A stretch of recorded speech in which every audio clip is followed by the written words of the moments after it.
মধ্যে আমি আমার পক্ষ থেকে সবাইকে জানাই আন্তরিক শুভেচ্ছা ও অভিনন্দন। আল্লাহ তাআলা রব্বুল আলামিন কোরআনে কারীমে ইরশাদ করেন, নুন ওয়াল কলামি ওয়া মা ইয়াসতুরুন। তিনি কোরআনে কারীমে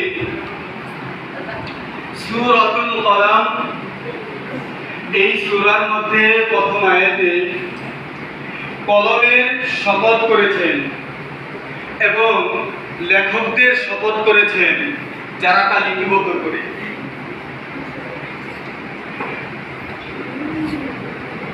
প্রখ্যাত মুফাসসির ইমাম মুজাহিদ রাহিমাহুল্লাহ তাআলা বলেন, আল্লাহ রাব্বুল আলামিন যে কলমের শপথ গ্রহণ করেছেন, এই কলম কোন কলম?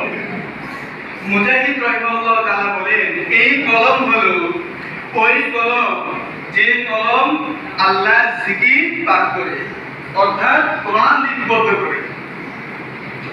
রাসূল আকরাম সাল্লাল্লাহু আলাইহি ওয়াসাল্লাম ইরশাদ করেন যে কলম আল্লাহ তাআলা কলমকে সৃষ্টি করার পরে তিনি বলেন, উক্তুব, কলম তুমি লিপিবদ্ধ করো। কলম বলল, আমি কি লিপিবদ্ধ করব? রব্বে কারীম বলেন, দুনিয়ার